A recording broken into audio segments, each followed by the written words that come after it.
안녕하세요, 네티즌 여러분. 제2차 인터넷 국민 브리핑을 시작하도록 하겠습니다. 안녕하세요, 후보님. 두 번째로 찾아뵙는데요. 예. 먼저 저희 네티즌 분들께 간단하게 인사 말씀 해주시죠. 예. 안녕하십니까. 두 번째 인사드립니다. 지난주 국민 브리핑에는 2만여 명이 넘는 네티즌 여러분들께서 참여해 주셨습니다. 좋은 의견들도 많이 주셨습니다. 다 읽어보고 또 참고하고 있습니다. 그리고 여러분이 주신 질문 중에서 또 어떤 것은 오늘 여기서 다시 답변을 드리는 방향으로 그렇게 하겠습니다. 여러분 대단히 감사합니다. 네, 무엇보다도 먼저 2만여 명의 네티즌 분들이 참여를 하신 가운데서 저희들이 의견을 쭉 봤는데요. 가장 궁금한 게 첫 번째로 그 네트워크 리더십에 대한 이야기들이 많았습니다. 그래서 일부 많은 네티즌들이 호감을 가지시면서도 아직도 강력한 리더십에 대한 요구가 많거든요. 그 부분에 대해서 좀 말씀을 해주십시오. 예, 당연한 얘기죠. 지금은 강력한 리더십이 필요한 시기입니다. 그런데 우리가 이제 조금 오해하고 있는 것은 네트워크형 리더십은 강력하지 못하고 피라미드형 리더십은 강력하다 이렇게 생각하기 쉬운데 그것은 사실과 다릅니다. 오히려 지금의 이 시대에는 피라미드형 리더십은 이제 강력할 수가 없고 네트워크형 리더십이라야 강력할 수 있다. 그렇기 때문에 이제는 네트워크형 리더십이 오히려 강력한 리더십이다. 이렇게 인식해 주십시오. 네트워크형 리더십이 강력하다라고 말씀을 하셨는데 도저히 강력해 보이지 않는 게 현실이거든요. 그 강력하다고 말씀하신 근거가 뭡니까? 이렇게 보시죠. 리더십이라는 것이 결국 여러 사람을 함께 같은 방향으로 가게 하는 힘 아닙니까? 이끌고 가는 힘이다. 이렇게 말할 수 있는데 과거엔 이 리더십이 겁주는 방법, 이익을 주는 방법 이런 것으로 이루어졌거든요. 그렇게 해서 겁주고 해서 이제 끌고 갔단 말이죠. 오늘날 민주적인 사회에서 누가 겁준다고 따라갈 수 있습니까? 이해관계를 교환하는 것은 국민들이 용납하지 않거든요. 그렇기 때문에 이제 동의를 얻어서 나갈 수밖에 없습니다. 그래서 이제 동의를 얻어서 나가는 그런 리더십이 강력한 리더십이 될 수밖에 없거든요. 어떻게 동의를 얻느냐? 수평적 관계에서 솔직하게 모든 정보를 공개하고 그럴 때 이제 동의가 나올 수 있는 것이고 그 다음엔 원칙이 바로 서 있을 때 동의가 나올 수 있는 것이거든요. 그래서 앞으로는 네트워크형 리더십이 아니면 국가를 혼란하게만 할 뿐이지 끌고 갈 수가 없다. 이렇게 결론을 낼 수가 있습니다. 근데 후보님 사실 지금 현재 우리 국민들이 답답해하는 게 민주주의가 돼서 사회에 이런저런 목소리가 나오는 건 좋다 이거죠. 근데 이런저런 목소리가 나오다 보니까 이 사회가 예측이 불허하고 자꾸 혼란만 가중된다는 이야기들도 많거든요. 그 후보님께서 생각하시는 그런 원칙에 의한 리더십, 그런 새로운 리더십을 가지고 어떻게 이 안정된 사회를 이끌어 가실 수 있겠는지 그 부분에 대해서 좀 말씀을 해주십시오. 어렵지만 그렇게 해야 하는 것이 민주주의고 또 그렇게 해야 성공할 수 있습니다. 이제 사회가 시끄럽고 여러저런 이기적인 목소리들이 나오니까 옛날에 박정희 대통령 시절처럼 또는 전두환 대통령처럼 이렇게 강력하게 좀 끌고 갔으면 좋겠다 이렇게 말씀하시는 분들이 있는데 그러면 그렇게 말씀하시는 분들께 소위 그때처럼 마구 겁주고 잡아놓고 때리고 뭐 이렇게 해서 한번 해보면 과연 승복할까요? 그렇지 않거든요. 결국 민주주의 사회라는 것은 다양성을 인정하고 모든 사람에게 동등한 권리를 인정하면서 같은 발언권을 가지고 같은 결론을 얻어나가는 그것이 민주주의 아닙니까? 그래서 대화와 타협의 문화를 우리가 만들어가지고 이제는 대화로서 타협으로서 문제를 풀 수밖에 없거든요. 그러면 자발적 동의라는 것이 핵심이 되는 것입니다. 근데 이제 원체 다양하다 보니까 자발적 동의가 1000가지 만가지가 나올 수가 있죠. 그러나 우리 사회는 오랫동안 역사 속에서 쌓아져 온 어떤 원칙과 기준 같은 것이 있고 또 지금 우리가 만들어져 있지 않은 기준들은 합의해서 만들어 나가면서 이렇게 원칙과 기준에 의한 타협 이런 것이 이제 가능하거든요. 우리 사회가 원체 그런 훈련이 되어 있지 않기 때문에 생소하게 생각할 뿐이지 앞으로는 이 방향으로 해나가야 됩니다. 이렇게 됐을 때라야 국민들의 힘과 마음이 하나로 모아지는 것이거든요. 그래서 반드시 어렵더라도 수평적 리더십, 대화와 타협에 의한 문제 해결, 이 방법은 우리가 이제 새롭게 만들어 나가야 됩니다. 그 대화와 타협으로 풀어나가신다고 하니까 사실 더 걱정이 앞섭니다. 지금 대화와 타협으로 민주당의 문제를 현실적으로 못 풀어내고 계신 거 아닙니까? 그렇죠. 얼른 보면 그렇게 보입니다. 그러나 이 문제를 아주 간명하게 이해할 수 있도록 하기 위해서 제가 거꾸로 질문을 드려보지요.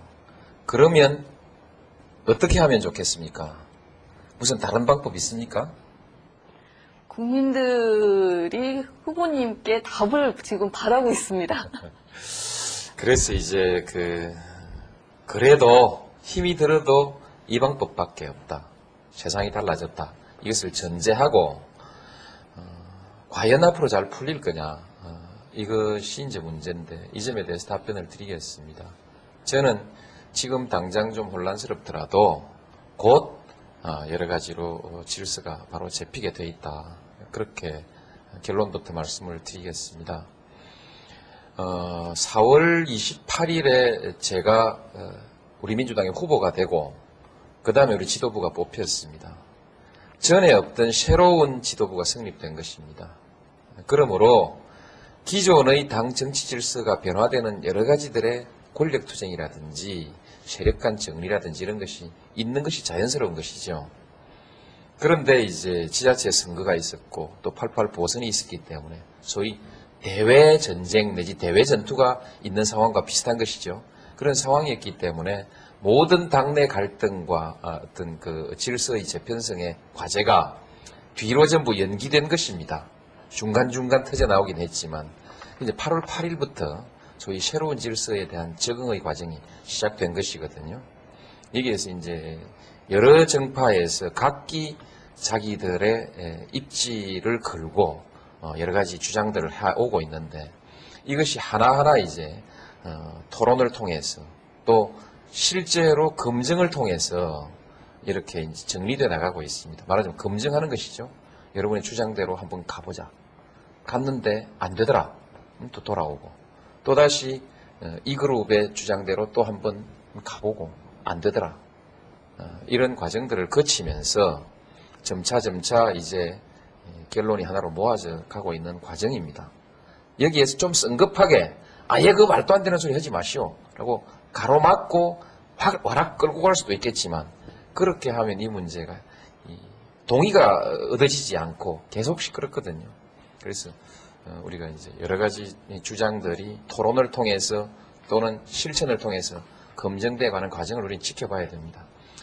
제가 옛날에 8월 말까지 아마 대체로 큰 쟁점들은 정리돼야 될 것이다 이렇게 얘기했습니다만 그 예측은 크게 틀리지 않을 것으로 봅니다.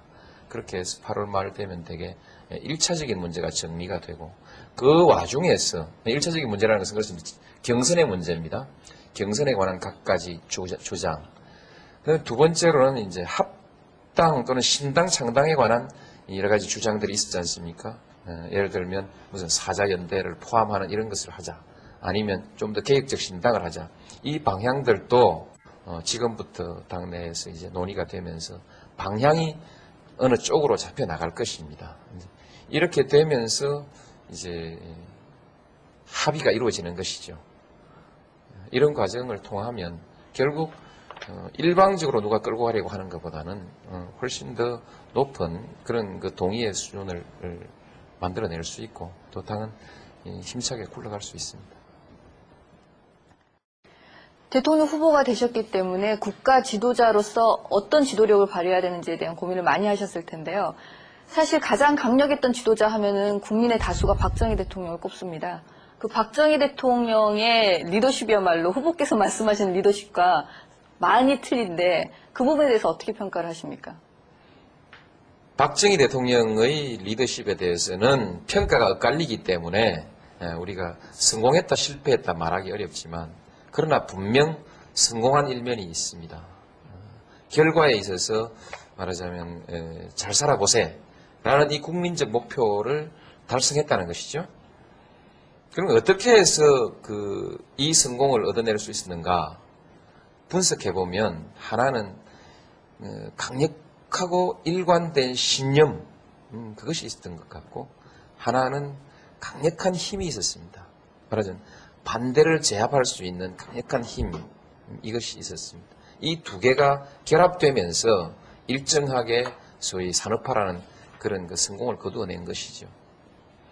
우리는 여기서 지금 이 리더십으로부터 우리가 무엇을 배울 것인가? 역시 국민들을 감동시킬 수 있는 강력한 목표와 신념, 이런 것은 지금도 필요합니다. 이것은 필수적인 것이죠. 그러나 박정희 대통령이 휘둘렀던 강력한 권력, 이것을 지금 어떤 지도자도 행사할 수가 없는 거 아니겠습니까? 이것은 우리가 폐기할 수밖에 없습니다. 그러면 지도자의 강력한 신념은 어떻게 실현될 것인가? 힘은 어디서 나오는가? 이젠 부득이 국민적 동의일 수밖에 없습니다.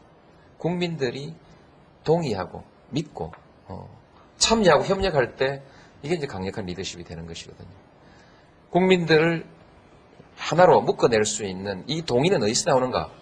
그것은 정당성에서 나오는 것입니다. 대의명분, 정치인들끼리 서로 나누어 가지는 이해관계, 그것은 정치인 몇 사람을 묶을 수 있지만 국민들로부터는 배척받을 수밖에 없지 않습니까?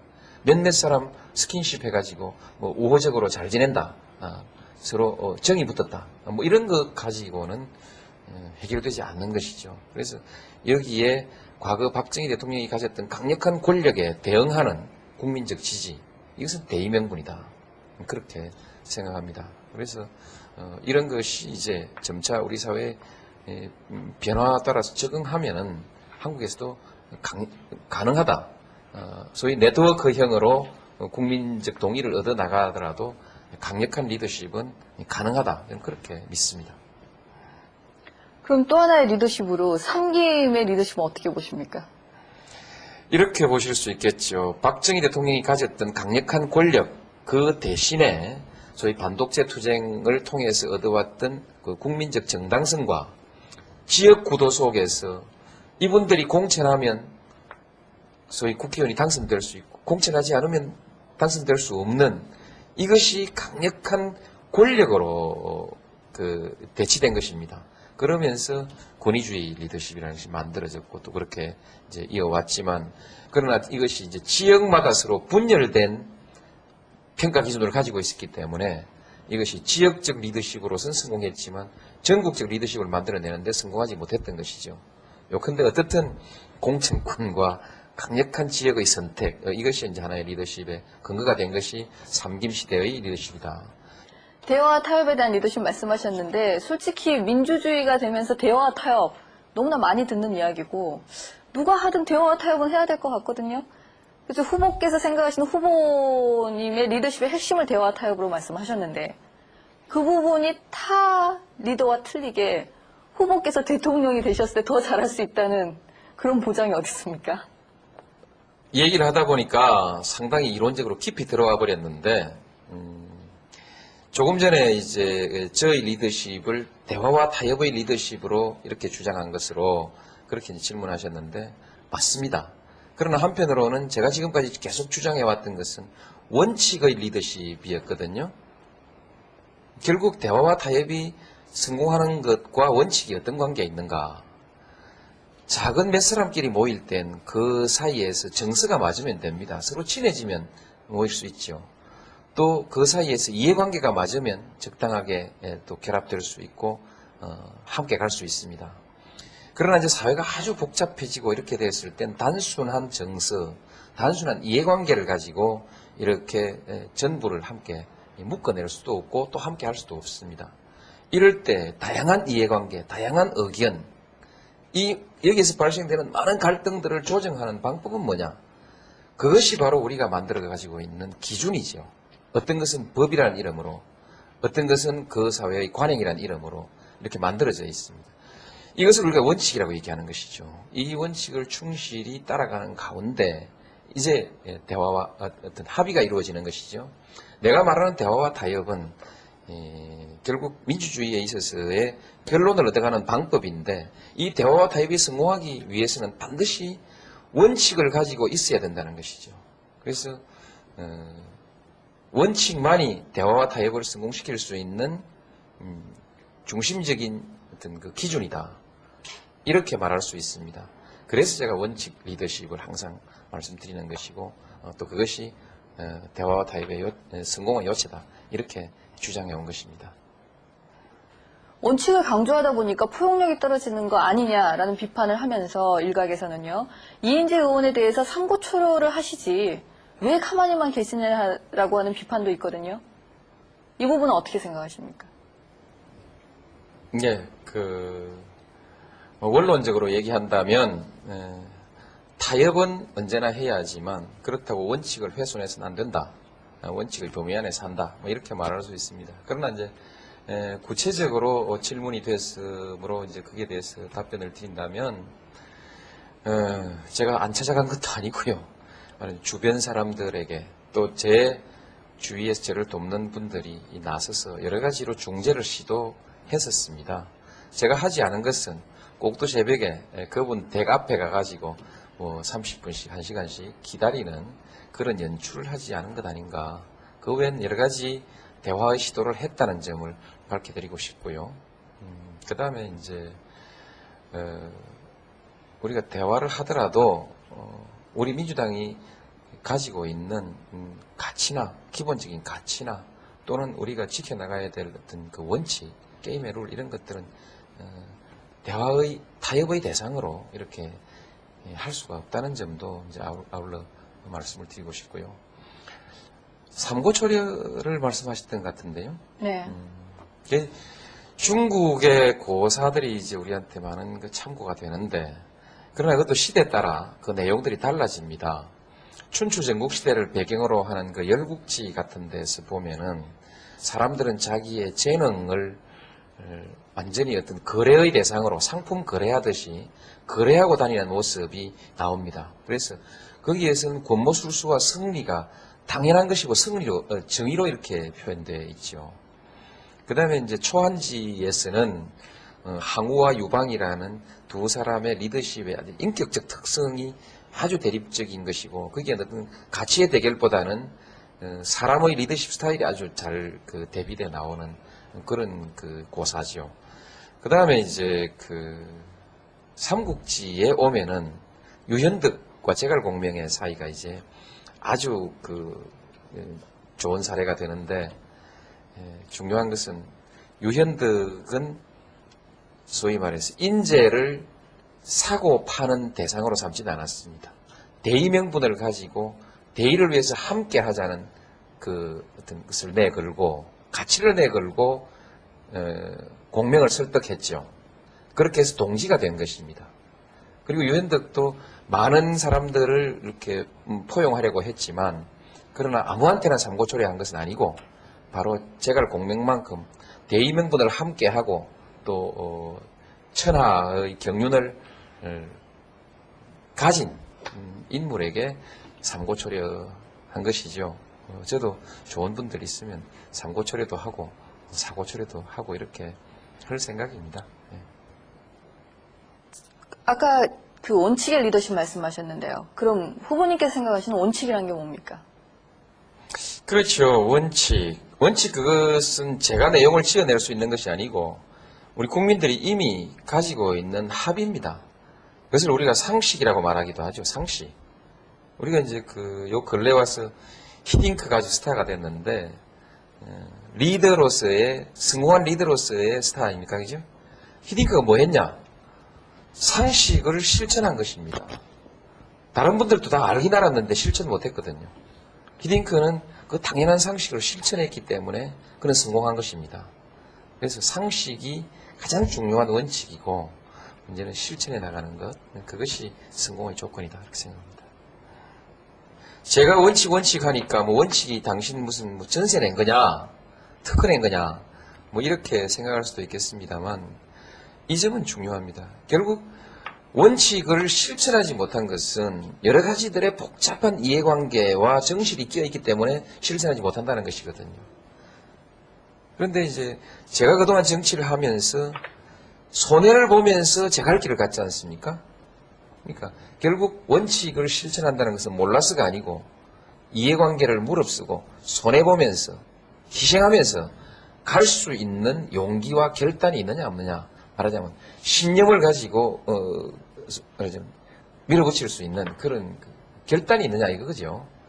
그래서 이제 원칙을 제가 얘기를 하고 또 그 점에 대해서 국민들이 좀 저를 인정해 주신 거 아닙니까? 몇 번이나 손해보는 일을 하면서 자기 길을 갖고 그렇게 했기 때문에 이제 제가 원칙을 좀 지킨 사람이다. 그래서 그렇게 자부하고 또 인정받아서 이 위치에까지 왔다. 저는 그렇게 생각합니다. 예, 마지막으로 2차 인터넷 국민 브리핑을 끝내시면서요. 네티즌 분들에게 한 말씀 해주십시오. 우리가 지금 여기에서 여러 가지 얘기를 해도 네티즌 여러분들의 머릿속엔 떠나지 않는 의문 하나가 아마 있을 것입니다. 요컨대 왜 민주당이 그렇게 복잡한데 해결이 되지 않느냐? 왜 노무현은 민주당의 질서를 하나로 깔끔하게 정리해서 힘있게 민주당을 끌고 가지 못하느냐? 이런 의문이실 겁니다. 제가 굳이 변명을 드리고자 하진 않겠습니다. 그러나 분명한 것은 88 보선까지는 적어도 당내의 여러 가지들의 갈등들을 정면으로 대응해서 풀어나갈 수 있는 상황이 아니었다. 적어도 선거를 하는 동안에는 당내 분란은 피할 수밖에 없었다. 이렇게 말씀드리고 싶고요. 이제 지금부터 풀려나갈 것입니다. 우리는 토론할 땐 토론하고 설득할 땐 설득하고 또 필요하면 싸울 땐 싸워가면서 이제 경선 문제는 어떻게 한다, 안 한다 결론을 내고 또 신당의 방향은 어디로 가야 한다 이렇게 결론을 내려고 합니다. 적어도 다가오는 9월 21일 추석에는 우리 국민들이 함께 마주 앉았을 때 민주당 안에 누구가 경선이 경선을 한단다. 이것이 주제가 되거나 아니면 노창 대결 구도가 선명하게 국민 여러분들 앞에 제시돼서 그것이 화제의 중심이 될 것입니다. 그렇도록 우리 정치적 상황을 정리해 나가도록 하겠습니다. 하여튼 그때까지 제가 여러 가지 시원하지 못하더라도 격려 아끼지 말고 계속해서 지원해 주시기 바랍니다. 꼭 해내겠습니다. 감사합니다. 후보님 수고하셨습니다. 예, 수고하셨습니다.